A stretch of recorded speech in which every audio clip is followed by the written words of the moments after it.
ಕಾಂಗ್ರೆಸ್ನ ಇವತ್ತಿನ ಪರಿಸ್ಥಿತಿಯನ್ನು ನಾನು ಹೇಳ್ತೀನಿ ಕೇಳಿ. ನೀವು ದಾವಣಗೆರೆಯಲ್ಲಿ ಸೋತೆ ಸೋಲ್ತೀರಿ. ಕಾರಣ ನಿಮ್ಮ ಅತಿಯಾದ ಓಲೈಕೆ. ಕುಟುಂಬ ರಾಜಕಾರಣವನ್ನ ಮುಗಿಸ್ತೀನಿ, ಕುಟುಂಬ ರಾಜಕಾರಣದ ವಿರುದ್ಧ ಹೋರಾಡ್ತೀವಿ ಅನ್ನುವ SDPI ನ ದಾವಣಗೆರೆ ಅಭ್ಯರ್ಥಿ ಅಫ್ಜರ್ ಕೊಡ್ಲಿಪೇಟೆ ಯುಟಿ ಖಾದರ್ ಯಾರ ಮಗ? ಇವತ್ತು ಪ್ರದೀಪ್ ಈಶ್ವರ್ನ ಚಿಕ್ಕಬಳ್ಳಾಪುರದ ಹಿಂದೂಗಳು ಒಪ್ಕೊಂಡ್ರು, ಆದ್ರೆ ದಾವಣಗೆರೆ ಮುಸಲ್ಮಾನರಾಗ್ಲಿ ಮತ್ತೆಲ್ಲಿಯ ಮುಸಲ್ಮಾನರಾಗ್ಲಿ ಒಪ್ಕೊಳ್ಳೋದಿಲ್ಲ. ಬಾಗಲಕೋಟೆ ಪುನೀತ್ ಕೆರೆಹಳ್ಳಿ ಬರೋದ್ರಿಂದ ಮುಸಲ್ಮಾನ್ ಬಾಂಧವರಿಗೆ ನೋವಾಗುತ್ತೆ ಅಂತ ಪುನೀತ್ ಕೆರೆಹಳ್ಳಿಯನ್ನ ನಿರ್ಬಂಧಿಸಿದ್ರಲ್ಲ. ನಿಮಗೆ ಗೊತ್ತಿರಲಿ, ಮುಸಲ್ಮಾನರು ಮುಂದೊಂದು ದಿನ ಕಾಂಗ್ರೆಸ್ ಅನ್ನೇ ನಿರ್ಬಂಧಿಸ್ತಾರೆ. ಇಡೀ ಕಾಂಗ್ರೆಸ್ ಪಕ್ಷ ಮುಸಲ್ಮಾನರನ್ನ ಓಲೈಸಿಕೊಂಡು ಮುಸಲ್ಮಾನರ ಬೆಳವಣಿಗೆಗಾಗಿ ತಾವು ಉಳಿಯೋದಕ್ಕೋಸ್ಕರ ಅವರಿಗೆ ಎಲ್ಲ ರೀತಿ ಸೌಲಭ್ಯಗಳನ್ನ ಕೊಡ್ಲಾಯ್ತು. ನಿನ್ನೆ ಸಾಕಿದ ಗಿಣಿ ಹದ್ದಾಗಿ ನಿಮ್ಮನ್ನೇ ಕುಕ್ಕಿ ನಿಮ್ಮನ್ನು ಸೋಲಿಸುತ್ತೆ. ಸ್ನೇಹಿತರೆ ನಮಸ್ತೆ. ಇವತ್ತು ರಾಜ್ಯದ ಅನೇಕ ಜಿಲ್ಲೆಗಳಿಗೆ, ಮೊನ್ನೆ ಬಾಗಲಕೋಟೆ, ನಿನ್ನೆ ಕೊಪ್ಪಳ, ಇವತ್ತು ತಿಪಟೂರು ಅಂದ್ರೆ ತುಮಕೂರು ಜಿಲ್ಲೆಗೆ, ಇಷ್ಟೇ ಅಲ್ಲ ಕೊಡಗುಗೋದ್ರೆ ಕೊಡಗು ಜಿಲ್ಲೆಗೆ, ಹಾಸನ್ಗೋದ್ರೆ ಹಾಸನ್ ಜಿಲ್ಲೆಗೆ, ಪ್ರತಿ ಜಿಲ್ಲೆಗೂ ಕೂಡ ಹಿಂದೂ ಹೋರಾಟಗಾರರು ಯಾರು ಹಿಂದೂ ಸಮಾಜವನ್ನ ಸಂಘಟಿಸುವ ಪ್ರಯತ್ನವನ್ನು ಮಾಡ್ತಾರೋ, ಯಾವ ಹಿಂದೂ ಕಾರ್ಯಕರ್ತರು ಹಿಂದೂ ಸಮಾಜವನ್ನ ಜಾಗೃತಿಗೊಳಿಸುವಂತಹ ಕಾರ್ಯವನ್ನ ಮಾಡ್ತಾರೋ ಅಂತಹ ಹಿಂದೂ ಹೋರಾಟಗಾರರನ್ನ ನಿರ್ಬಂಧಿಸುವ ಕೆಲಸವನ್ನ, ಅಂದ್ರೆ ಸಂಘಟನೆಗಳ ಕಾರ್ಯವನ್ನ ಹತ್ತಿಕ್ಕುವ ಕೆಲಸವನ್ನ, ಜೊತೆಯಲ್ಲಿ ಹಿಂದೂ ಸಂಘಟನೆಗಳು ಯಾವ ಕೆಲಸವನ್ನು ಮಾಡಬಾರ್ದು ಅಂತ ಹೇಳಿ, ಹಿಂದೂಗಳನ್ನು ಜಾಗೃತಿ ಮಾಡಬಾರ್ದು ಅಂತ ಹೇಳಿ ಆ ಎಲ್ಲ ಹೋರಾಟಗಳನ್ನು ಹತ್ತಿಕ್ಕುವ ಕೆಲಸವನ್ನು ಕಾಂಗ್ರೆಸ್ ಸರ್ಕಾರ ನಿರಂತರವಾಗಿ ಮಾಡ್ಕೊಂಡು ಬರ್ತಾ ಇದೆ. ಸ್ನೇಹಿತರೆ, ಉದಾಹರಣೆಗೆ ಈಗ ನನ್ನ ಪ್ರಕರಣಗಳನ್ನೇ ತೆಗೆದುಕೊಂಡ್ರೆ, ನನ್ನನ್ನು ಅನೇಕ ಜಿಲ್ಲೆಗಳಿಗೆ ನಿರ್ಬಂಧ ಏರಲಾಗುತ್ತೆ. ಯಾವುದೇ ಜಿಲ್ಲೆಗೆ ಪ್ರವೇಶ ಮಾಡುವ ಮುನ್ನವೇ ಪೊಲೀಸ್ನವರು ಒಂದು 10-6 ಜೀಪುಗಳನ್ನು ನಿಲ್ಲಿಸ್ಕೊಂಡು ಅಲ್ಲಿ ನಿಂತಿರ್ತಾರೆ. ನಾವು ಹೋದ ತಕ್ಷಣ ನಮಗೊಂದು ಪ್ರಸಾದದ ರೂಪದಲ್ಲಿ ಆ ನೋಟಿಸ್ ನಮ್ಮ ಕೈ ಕೊಡ್ತಾರೆ, ನೀವು ಜಿಲ್ಲೆ ಪ್ರವೇಶ ಮಾಡಬಾರ್ದು, ಜಿಲ್ಲಾಧಿಕಾರಿಗಳು ಈ ಆದೇಶವನ್ನು ಹೊರಡಿಸಿದ್ದಾರೆ ಅಂತ. ಆದರೆ ನಿಮ್ಮೆಲ್ಲರಿಗೂ ಗೊತ್ತಿರಲಿ, ಜಿಲ್ಲಾಧಿಕಾರಿಗಳಿಗೆ ಪ್ರೇಯರ್ ಮಾಡೋದು ಯಾರು? ಹೋಗಿ ಸರ್ ಪುನೀತ್ ಕೆರೆಹಳ್ಳಿಯನ್ನು ನಿರ್ಬಂಧ ಮಾಡಿ ಅಂತ ಹೇಳಿ ಮೊದಲು ಜಿಲ್ಲಾಧಿಕಾರಿಗಳನ್ನು ವಿನಂತಿ ಮಾಡ್ಕೊಳ್ಳೋದು ಅಥವಾ ನಿವೇದನೆ ಮಾಡೋದು ಜಿಲ್ಲಾಧಿಕಾರಿಗಳ ಮುಂದೆ ನಿಂತ್ಕೊಂಡು ಇದೇ ಪೊಲೀಸ್ನವರು. ಯಾಕೆ ಮಾಡ್ತಾರೆ ಸ್ನೇಹಿತರೆ? ನಿಮಗೆ ಗೊತ್ತಿರಲಿ, ಇಡೀ ಹಿಂದೂ ಸಂಘಟನೆಗಳ ಮೇಲೆ ಎಲ್ಲ ಹೋರಾಟ ಮುಂಚೂಣಿಯಲ್ಲಿ ನಿಂತು ಯಾರೆಲ್ಲ ಸಂಘಟನೆ ಮಾಡ್ತೀವಿ ಅಂತ ಮುಂದೆ ಬರ್ತಾರೋ ಅವರೆಲ್ಲರಿಗೂ ಕೂಡ ಇದೇ ರೀತಿಯಲ್ಲಿ, ನಿಮಗೆ ಗೊತ್ತಿರಲಿ, ಇದೇ ರೀತಿಯಲ್ಲಿ ಅವರ ಮೇಲೆ ಒಂದು ಬಹಳ ದೊಡ್ಡ ಗದಾಪ್ರಹಾರವನ್ನು ಕಾಂಗ್ರೆಸ್ ಸರ್ಕಾರ ಮಾಡ್ಕೊಂಡು ಬಂದಿದೆ. ಕಾಂಗ್ರೆಸ್ ಸರ್ಕಾರ ಅಂದ್ಕೊಳ್ಳುತ್ತೆ ನಾವು ಮುಸಲ್ಮಾನರನ್ನ ಓಲೈಸ್ಕೋಬೇಕು, ಇಸ್ಲಾಂನ ಓಲೈಸಬೇಕು, ಮುಸ್ಲಿಮರ ಮತ ನಮಗೆ ಬೇಕು ಅಂತ ಹೇಳಿ ಈ ರಾಜ್ಯದಲ್ಲಿ ಮುಸಲ್ಮಾನರನ್ನ ಯಾವ ಮಟ್ಟಕ್ಕೆ ಬೆಳೆಸಿ ನಿಲ್ಲಿಸ್ಕೊಳ್ತಿದೆ ಅಂತ ಅಂದ್ರೆ, ಸ್ನೇಹಿತರೆ ನೀವೆಲ್ಲರೂ ಕೂಡ ಬಹಳ ಸೂಕ್ಷ್ಮವಾಗಿ ಇದನ್ನ ನೋಡಬೇಕು. ಮತ್ತು ಸಮಸ್ತ ಹಿಂದೂ ಸಂಘಟನೆಗಳಿಗೆ ಯಾರೆಲ್ಲ ಮುಂಚೂಣಿಯಲ್ಲಿ ನಿಂತು ಹಿಂದೂ ಪರ ಹೋರಾಟವನ್ನು ಮಾಡ್ತೀವಿ ಅಂತ ಹೇಳಿ ಹೆಗಲ ಮೇಲೆ ಕೇಸರಿ ಶಾಲ್ ಹಾಕೊಂಡು ಬರ್ತಾರೋ ಅವರೆಲ್ಲರಿಗೂ ಕೂಡ ನಿಷ್ಕಲ್ಮಶವಾಗಿ ನೀವೆಲ್ಲರೂ ಕೂಡ ಅವರ ಜೊತೆಗೆ ನಿಲ್ಲಬೇಕು. ಪ್ರಾಮಾಣಿಕವಾಗಿ ಅವರನ್ನು ಬೆಂಬಲಿಸುವಂತಹ, ಯಾವುದೇ ಕಲ್ಮಶವಿಲ್ಲದೆ ಅವರನ್ನು ಬೆಂಬಲಿಸುವಂತ ಕಾರ್ಯ ಮಾಡಬೇಕು. ಯಾಕೆ ಅಂತ ಅಂದ್ರೆ, ಇವತ್ತು ಇಡೀ ಕಾಂಗ್ರೆಸ್ ಪಕ್ಷ ಮುಸಲ್ಮಾನರನ್ನ ಓಲೈಸಿಕೊಂಡು ಮುಸಲ್ಮಾನರ ಬೆಳವಣಿಗೆಗಾಗಿ ತಾವು ಉಳಿಯೋದಕ್ಕೋಸ್ಕರ ಅವರಿಗೆ ಎಲ್ಲ ರೀತಿ ಸೌಲಭ್ಯಗಳನ್ನು ಕೊಡ್ಲಾಯ್ತು. ತಮ್ಮ ಪಕ್ಷದಲ್ಲೂ ಕೂಡ ಅವರನ್ನು ಬಹಳ ದೊಡ್ಡ ಮಟ್ಟದಲ್ಲಿ ಓಲೈಕೆ ಮಾಡಲಾಯಿತು. ಆದರೆ ಇವತ್ತು ನಾನು ಒಂದೇ ಒಂದು ಘಟನೆಯನ್ನು ಉದಾಹರಣೆಯನ್ನು ಕೊಡೋದಕ್ಕೆ ಬಂದಿದ್ದೀನಿ. ಏನು ಅಂತ ಅಂದರೆ, ಸ್ನೇಹಿತರ, ದಾವಣಗೆರೆಯ ಒಂದು ವಿಚಾರವನ್ನು ನೀವೆಲ್ಲರೂ ಕೂಡ ಬಹಳ ಸೂಕ್ಷ್ಮವಾಗಿ, ನನಗೇನು ಕಾಂಗ್ರೆಸ್ಸು ಜನ್ಮತಾ ವೈರಿ ಏನಲ್ಲ, ನಾನು ಕಾಂಗ್ರೆಸ್ ಪಕ್ಷವನ್ನು ಹುಟ್ಟಿನಿಂದ ವಿರೋಧಿಸಿಕೊಂಡು ಬಂದವನೇನಲ್ಲ, ಅಥವಾ ಕಾಂಗ್ರೆಸ್ಸನ್ನು ವಿರೋಧಿಸಬೇಕು ಅಂತಲೇ ನನ್ನ ಜನ್ಮ ಏನಾಗಿಲ್ಲ ಅಥವಾ ನನ್ನ ಹುಟ್ಟು ಏನಾಗಿಲ್ಲ.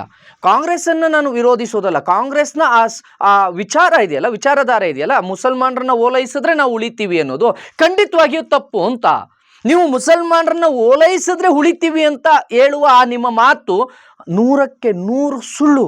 ನೀವು ಮುಸಲ್ಮಾನರನ್ನ ಎಲ್ಲಿವರೆಗೂ ಮತದ ಕಾರಣಕ್ಕೆ ಓಲೈಸ್ತಿರೋ ನೀವು ನಿಜವಾಗ್ಲೂ ನಾಶವಾಗ್ತೀರಿ. ಜಾತ್ಯತೀತರು ಅಹಿಂದ ಅಂತ ಹೇಳಿಕೊಳ್ಳುವ ಕಾಂಗ್ರೆಸ್ ಪಕ್ಷ ಮುಂದೊಂದು ದಿನ ಉಳಿಯೋದೇ ಇಲ್ಲ ಅಂತ.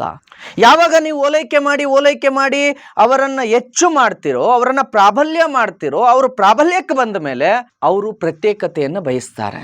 ಇಸ್ಲಾಂ ಯಾವಾಗಲೂ ಕೂಡ ಪ್ರತ್ಯೇಕತೆಯನ್ನೇ ಬಯಸುತ್ತೆ. ಅವರಿಗೆ ಹಲಾಲ್ ಪ್ರತಿ ಒಂದರಲ್ಲೂ ಸಪ್ರೇಟ್ ಆಹಾರಗಳು ಬೇಕು, ಅವರ ಜೀವನ ಶೈಲಿ ಸಪ್ರೇಟು, ಅವರ ಪ್ರಾರ್ಥನಾ ಮಂದಿರಗಳು ಸಪ್ರೇಟು. ಎಲ್ಲಿಯೂ ಅವರು ಕೊಲಾಬ್ರೇಟ್ ಆಗಿ ಇರುವಂತಹ ಉದಾಹರಣೆಗಳೇ ಇಲ್ಲ. ಎಲ್ಲಿಯೂ ಕೊಲಾಬ್ರೇಟ್ ಆಗೋದಿಲ್ಲ ಅವರು. ನಾವೇ ಮೇಲ್ಬಿದ್ದು ಅವ್ರ ಜೊತೆ ಹೊಂದಿಕೊಳ್ಳುವ ಅಥವಾ ಅವ್ರ ಜೊತೆ ಸಹಕರಿಸಿ ಸಹಬಾಳ್ವೆ ಮಾಡುವಂತಹ ವಿಚಾರವನ್ನು ಇಟ್ಕೊಂಡು ನಾವೇ ಮೇಲ್ಬಿದ್ದು ಹೋಗ್ತೀವಿ ಹೊರತು ಅವರೆಲ್ಲಿಯೂ ಮೇಲ್ಬಿದ್ದಿಲ್ಲ. ಕಾಂಗ್ರೆಸ್ನ ಇವತ್ತಿನ ಪರಿಸ್ಥಿತಿಯನ್ನು ನಾನು ಹೇಳ್ತೀನಿ ಕೇಳಿ. ನೀವು ದಾವಣಗೆರೆಯಲ್ಲಿ ಸೋತೆ ಸೋಲ್ತೀರಿ. ಕಾರಣ ನಿಮ್ಮ ಅತಿಯಾದ ಓಲೈಕೆ. ಇವತ್ತು ಪ್ರದೀಪ್ ಈಶ್ವರ್ನ ಚಿಕ್ಕಬಳ್ಳಾಪುರದ ಹಿಂದೂಗಳು ಒಪ್ಕೊಂಡ್ರು, ಆದ್ರೆ ದಾವಣಗೆರೆಯ ಮುಸಲ್ಮಾನರಾಗ್ಲಿ ಮತ್ತೆಲ್ಲಿಯ ಮುಸಲ್ಮಾನರಾಗ್ಲಿ ಒಪ್ಕೊಳ್ಳೋದಿಲ್ಲ. ಇವತ್ತು ಟ್ರೋಲ್ ಮಾಡ್ತಿದ್ದಾರೆ ಅನೇಕ ಮುಸಲ್ಮಾನರು, ಪ್ರದೀಪ್ ಈಶ್ವರ್ನ ಟ್ರೋಲ್ ಮಾಡಿ ಬಿಸಾಕ್ತಿದ್ದಾರೆ. ಕಾರಣ ಇಷ್ಟೇ, ಅವರು ಪ್ರಾಬಲ್ಯಕ್ಕೆ ಬಂದ ಮೇಲೆ ನಿಮ್ಮನ್ನು ಒಪ್ಪೋದಿಲ್ಲ. ಇವತ್ತು SDPI ಲೀಡರ್ಸ್ಗಳನ್ನು ಅಲ್ಲಿ ಹುಟ್ಟಾಕೊಂಡಿದ್ದಾರೆ. ಇವತ್ತು ನನಗೆ ಒಂದು ಮಾಹಿತಿ ಇದೆ, OIC ಬಂದು SDPIನ ಕೊಡ್ಲಿಪೇಟೆ ಒಬ್ಬ ಮುಸ್ಲಿಂ ವ್ಯಕ್ತಿ ಅಲ್ಲಿ ಕೊಡ್ಲಿಪೇಟೆಯಿಂದ ಹೋಗಿ ದಾವಣಗೆರೆಯಲ್ಲಿ ನಿಂತ್ಕೊಂತಾನೆ. ಲೆಕ್ಕ ಹಾಕಿ ಕೊಡ್ಲಿಪೇಟೆಯಿಂದ ಒಬ್ಬನ ಕರ್ಕೊಂಡು ಬಂದು SDPI ನಾಯಕನನ್ನು ದಾವಣಗೆರೆಯಲ್ಲಿ ನಿಲ್ಲಿಸ್ಕೊಳ್ತಾರೆ. ಅವನು ಹೇಳ್ತಾನೆ ಕುಟುಂಬ ರಾಜಕಾರಣವನ್ನು ಮಟ್ಟ ಹಾಕ್ತೀವಿ ಅಂತ.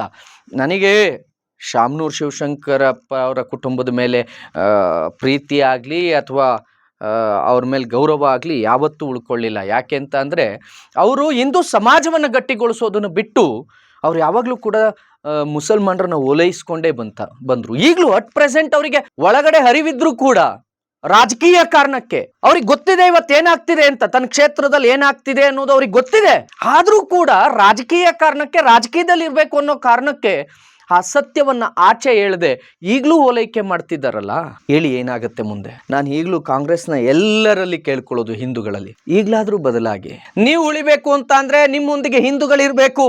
ನಿಮ್ಮ ಕಾಂಗ್ರೆಸ್ ಪಕ್ಷ ಕೊನೆಯವರೆಗೂ ಉಳಿಬೇಕು ಅಂತ ಅಂದ್ರೆ ನಿಮ್ಮಗಳ ಜೊತೆ ಹಿಂದೂ ವಾದಿಗಳು ಇರಲೇಬೇಕು.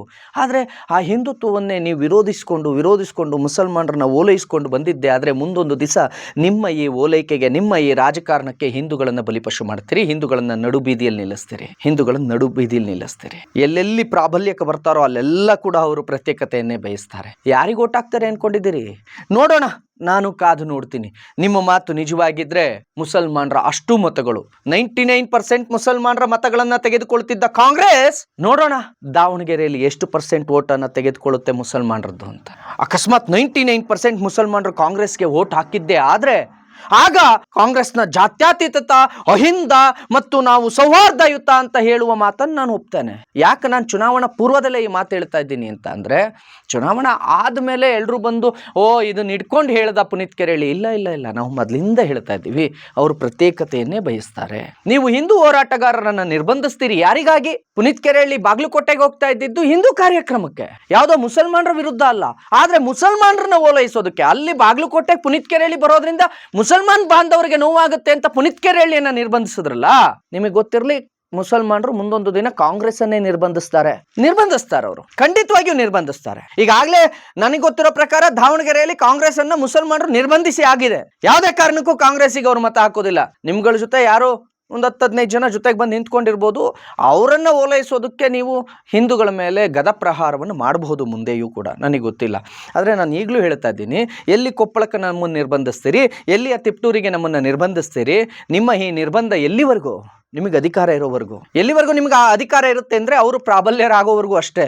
ನಾನು ಈಗಲೂ ಓಪನ್ ಆಗಿ ಹೇಳ್ತೀನಿ, ಕಾಂಗ್ರೆಸ್ಸಿಂದ ಒಬ್ಬನೇ ಒಬ್ಬ ಹಿಂದುವನ್ನು ಚಾಮರಾಜಪೇಟೆಲ್ ಹಾಕಿ ನೀವು ಗೆಲ್ಲಿಸಿದ ದಿವಸ ನಾನು ಒಪ್ಕೊಳ್ತೀನಿ, ನಿಮ್ಮದು ಸೌಹಾರ್ದಯುತವಾದ ಅಥವಾ ಜಾತ್ಯತೀತ ಅದೇನೋ ಹೇಳ್ತಿರಲ್ಲ ಅಂಥವ್ರು. ರಾಮನಗರದಲ್ಲಿ ಒಬ್ಬ ಹಿಂದುವನ್ನ ಗೆಲ್ಸಿ ನೋಡೋಣ. ಸಾಧ್ಯ ಇಲ್ಲ.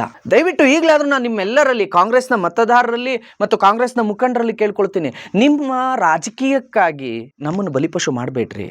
ನಿಮ್ಮ ರಾಜಕೀಯ ಕಾರಣಕ್ಕಾಗಿ ಹಿಂದೂ ಹೋರಾಟಗಾರರ ಮೇಲೆ ಈ ಗದಪ್ರಹಾರವನ್ನು ಮಾಡಬೇಡಿ. ಅರ್ಥ ಮಾಡ್ಕೊಳ್ಳಿ, ಅಹಿಂದ ವರ್ಗ ಉಳಿಬೇಕು ಅಂತ ಅಂದ್ರೆ, ಅಂಬೇಡ್ಕರ್ ಅವರ ಚಿಂತನೆಗಳು ಇವತ್ತು ಕೂಡ ಜೀವಂತವಾಗಿ ಉಳಿಬೇಕು ಅಂತ ಅಂದ್ರೆ ಹಿಂದೂ ಸಮಾಜ ಉಳಿಬೇಕು, ಹಿಂದೂ ಸಮಾಜ ಸದೃಢವಾಗಬೇಕು, ಹಿಂದೂ ಸಮಾಜ ಬಲಾಢ್ಯವಾಗಬೇಕು. ನೀವು ಹಿಂದೂ ಸಮಾಜವನ್ನೇ ಅದನ್ನ ಒಂದು ರೀತಿಯಲ್ಲಿ ದುರ್ಬಲ ಮಾಡ್ತಾ, ಹಿಂದೂ ಸಮಾಜವನ್ನು ಸಂಘಟಿಸುವವರನ್ನ ಕಟ್ಟಿ ಹಾಕ್ತಾ, ಹಿಂದೂ ಸಮಾಜವನ್ನು ಜಾಗೃತಗೊಳಿಸುವಂತವ್ರ ಮೇಲೆ ಸದಾಕಾಲ ಕೇಸುಗಳು, ಸುಳ್ಳು ಕೇಸುಗಳನ್ನು ಆಗ್ತಾ ಅವರನ್ನು ಕುಗ್ಗಿಸಿಕೊಂಡು ಬಂದು ಮುಂದೊಂದು ದಿನ ದೇಶವನ್ನು ಯಾರ ಕೈಗೆ ಕೊಡ್ತೀರಿ?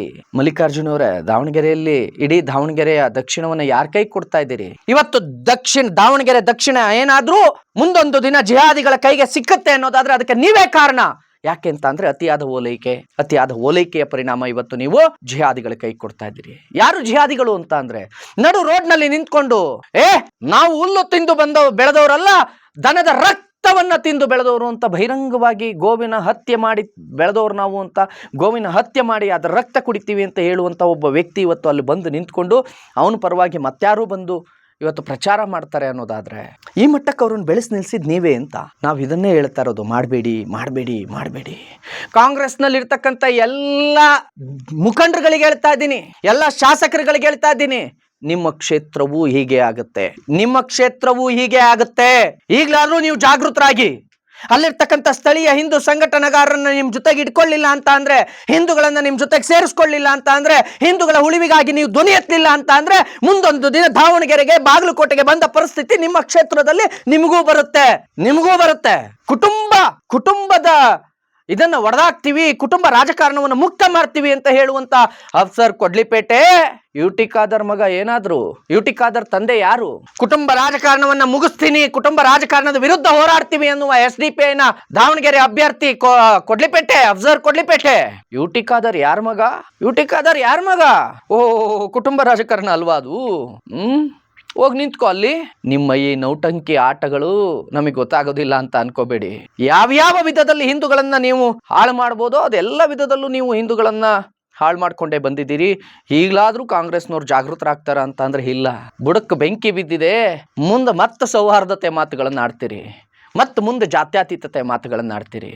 ಜಾತ್ಯತೀತ ಅಂತ ಅಂದ್ರೆ ನಾವು ಗೋಗರ್ಕೊಂಡು ಹೋಗೋದಲ್ಲ, ಅವರೂ ಒಂದು ಮುಂದೆ ಹೆಜ್ಜೆ ಇಟ್ಟಾಗ ನಾವು ನೋಡೋಣ. ಕಾಯ್ತೀನಿ, ಬರಲಿ ದಾವಣಗೆರೆಯ ನಿಮ್ಮ ಫಲಿತಾಂಶ ಏನಾಗುತ್ತೆ ಅಂತ ನಾನು ಕಾದು ನೋಡ್ತೀನಿ. ಇನ್ನಾದ್ರೂ ಹಿಂದೂಗಳನ್ನು ಬಲಿ ಕೊಡೋದನ್ನು ಬಿಡಿ, ಇನ್ನಾದ್ರೂ ಹಿಂದೂಗಳನ್ನು ಅರ್ಥ ಮಾಡ್ಕೊಳ್ಳಿ, ಇನ್ನಾದ್ರೂ ಹಿಂದೂ ಹೋರಾಟಗಾರರು ಯಾಕಾಗಿ ಹೋರಾಟ ಮಾಡ್ತಾ ಇದ್ದಾರೆ ಅಂತ ಅರ್ಥ ಮಾಡ್ಕೊಳ್ಳಿ. ವಿನಾಕಾರಣ ಯಾವನೋ ಬಂದ ಏನೋ ಒಂದು ಸುಳ್ಳು ಹೇಳ್ದ ಅಂತ ಹೇಳಿ ಕೇಸ್ ಹಾಕ್ಸೋದು, ಅವ್ರ ಮೇಲೆ ರೌಡಿ ಶೀಟ್ರು ಮಾಡೋದು, ಅವ್ರನ್ನ ಗೂಂಡಾ ಆ್ಯಕ್ಟಲ್ಲಿ ಹಾಕೋದು, ಅವ್ರನ್ನ ಜಿಲ್ಲೆಗಳಿಗೆ ಬರಬೇಡಿ ಅಂತ ನಿರ್ಬಂಧ ಹಾಕೋದು, ಎಲ್ಲಿವರೆಗೂ ಮಾಡ್ತೀರಿ ಈ ಕೆಲಸನ?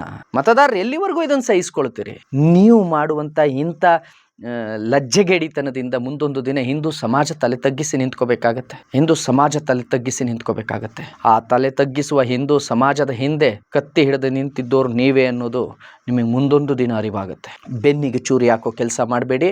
ಇನ್ನಾದರೂ ಹಿಂದೂ ಸಮಾಜವನ್ನು ಉಳಿಸಿಕೊಳ್ಳುವ ಕೆಲಸವನ್ನು ಕಾಂಗ್ರೆಸ್ ಮಾಡಲಿ ಅಂತ ಕೇಳ್ಕೊಳ್ತಾ, ಇದು ನಾನು ಫಲಿತಾಂಶ ಬರೋದಕ್ಕೆ ಮುಂಚೆನೇ ನಿಮ್ಮ ಫಲಿತಾಂಶವನ್ನು ಹೇಳ್ತಾ ಇದ್ದೀನಿ. ಯಾಕೆ ಅಂತಂದ್ರೆ ನನಗೆ ಗೊತ್ತಿದೆ, ಅದಕ್ಕೆ ಹೇಳ್ತಾ ಇದ್ದೀನಿ. ನೀವು ಫಲಿತಾಂಶ ಬಂದಾದ್ಮೇಲೆ ಈ ವಿಡಿಯೋನ ಮತ್ತೊಂದು ಸಲ ಕೇಳಿಸ್ಕೊಳ್ಳಿ. ಫಲಿತಾಂಶ ಇದೇ ಆಗಿರುತ್ತೆ. ನಿಮ್ಮ ಸೋಲಿಗೆ ನೇರ ಕಾರಣ ನೀವೇ ಬೆಳೆಸಿದ, ನೀನೇ ಸಾಕಿದ ಗಿಣಿ ಅಂತ ಹೇಳ್ತಾರಲ್ಲ, ನೀವೇ ಸಾಕಿದ ಗಿಣಿಗಳು ನಿಮ್ಮನ್ನೇ ಕುಕ್ಕಿ ನೀನೇ ಸಾಕಿದ ಗಿಣಿ ಹದ್ದಾಗಿ ನಿಮ್ಮನ್ನೇ ಕುಕ್ಕಿ ನಿಮ್ಮನ್ನು ಸೋಲಿಸುತ್ತೆ. ನಾನು ಪಕ್ಷ ಹೆಂಗಾರು ಸಾಯಲಿ, ಕನಿಷ್ಠ ಶಾಸಕರುಗಳಾಗಿದ್ರು ಬದಲಾಗಿ ಸ್ಥಳೀಯ ಹಿಂದೂ ಸಂಘಟನೆಗಳ ಜೊತೆ ನಿಂತ್ಕೊಂಡು ಹಿಂದೂಗಳನ್ನು ಜಾಗೃತಿಗೊಳಿಸುವಂಥ, ಹಿಂದೂಗಳನ್ನು ಸಂಘಟಿತಗೊಳಿಸುವಂಥ ಕೆಲಸವನ್ನು ಸ್ಥಳೀಯ ಶಾಸಕರುಗಳು, ನೀವು ಯಾವುದೇ ಪಕ್ಷದವರಾಗಿರಿ, ಹಿಂದೂಗಳನ್ನು ಸಂಘಟಿತರನ್ನಾಗಿ ಮಾಡೋ ಕೆಲಸವನ್ನು ಮಾಡಿ, ಹಿಂದೂಗಳನ್ನು ಜಾಗೃತರನ್ನಾಗಿ ಮಾಡೋ ಕೆಲಸ ಮಾಡಿ.